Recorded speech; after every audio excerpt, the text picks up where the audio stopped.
월가 이슈로 예, 좀 예. 넘어갈까요? 뭐 이슈 좀 보죠, 뭐. 네. 예.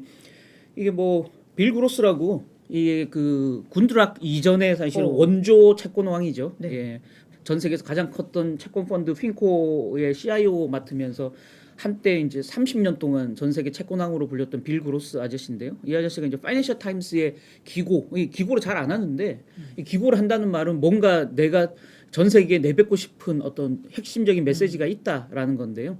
전 세계에 감춰진 부채가 너무 많다. 지금 팬데믹 그 기간 동안 경제에 실질적인 위협이 될 거다. 연준이 지금 잘 드러나고 있지 않는 이 감춰진 부채의 위험성을 놓치고 있는 상황이다라는 거죠. 그래서 이제는 금리 더 이상 올리지 말고 최적의 기준금리가 어느 수준인지 또 실제 거기까지 도달했는지 이제 점검할 때다라는 거죠.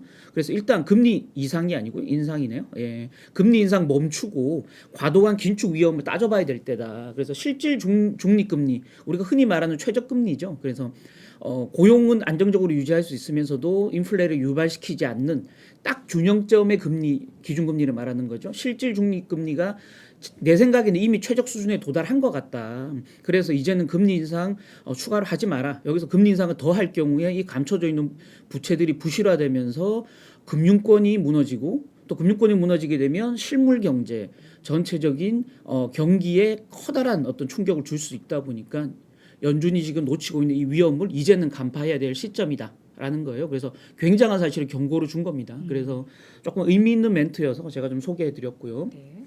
역시 두 번째도 자꾸 무너지는 얘기라서 죄송한데 UBS 이제 그 제이솔이라고 소매 담당하는 애널리스트가 지금 소매 업체들 그중에 특히 백화점이 굉장히 위험하다, 무너질 수 있다라는 얘기를 했습니다. 그래서 소매 업체들이 최근에 이제 고객 수 감소, 판매 부진, 마진 압박 삼중교를 겪고 있는데 팬데믹 초에 이제 잠깐 좀 소매 업체들이 어려웠다가 왜냐하면 다 봉쇄되다 보니까 어려웠다가 소매 업체들의 폐업이 이제 급감을 해서 지금까지 안정적으로 유지되고 있었는데 특히 이제 이런 수준들이 다시 이전에 소매업체들이 다시 문을 닫는 그 시점으로 돌아갈 것이다. 특히 백화점 폐업률은 이 소매업계 평균은 훨씬 웃돌 수도 있다라고 이제 예상을 했고요.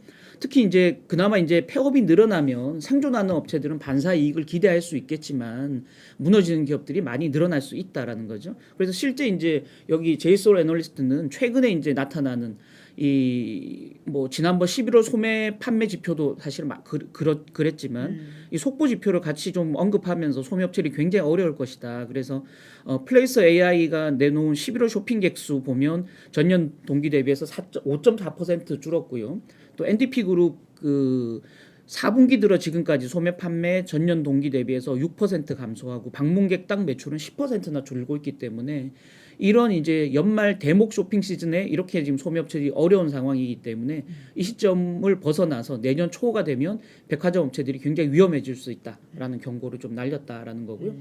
마지막은 이 밀레니얼 세대입니다. 지금 통상 이제 19세에서 한 26세 뭐 이렇게까지 얘기하는데 젊은 밀레니얼들이에요. 그래서 인플레를 처음 겪어보는 사람들입니다. 이 밀레니얼 세대는. 그래서 증시 비관론이 굉장히 지금 거세지고 있다라는 겁니다. 그래서 이 CNBC가 밀레니얼 서베이를 했는데 젊은 층 1020 세대 중에 100만 달러 이상을 투자하는 돈 많은 젊은 층입니다. 그래서 이 서베이의 의미가 뭐냐고 이제 이 CNBC가 얘기했냐면 이 밀레니얼들이 그동안 성장주, 가상자산을 끌어올린 주체들이다라는 거죠. 그래서 증시 팬데믹 이후에 본격적으로 주식시장이 처음 발을 디뎌서 위험 자산들을 위로 끌어올렸던 세대들이니까 이들 세대의 비관론은 향후 성장주나 가상자산에 좀 마이너스 영향을 줄 수 있다는 점에서 이 서베이를 좀 의미 있게 다뤘더라고요. 그래서 밀레니얼 투자자 중에서 56%가 내년도 S&P 500 지수 10% 하락한다고 보고요.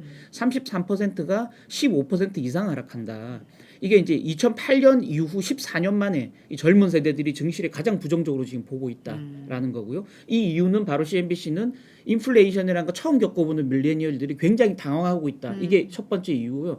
두 번째 이유는 투자 경험이 많지 않다 보니까 주로 투자 자문을 많이 구하는데 자문해주는 월가의 시각이 그렇지. 안 좋다 보니까 그게 투영되고 있다. 밀레니얼들. 왜냐하면 어르신들은 자기가 직접 이제 증시 부침을 겪었기 때문에 자기 판단을 가지고 내년에 좋아져라고 하는데 젊은 세대는 그렇지 않다라는 게 이제 이 분석의 핵심이고요. 특히 아래로 내려가 보시면 85% 현재 개별 주식에 투자하고 있는데 대부분 이제 주식을 선호해요. 이 젊은 층은. 그러나 내년도 내가 가지고 있는 전체 투자 수익률이 마이너스가 될 거다라고 답한 사람이 33%.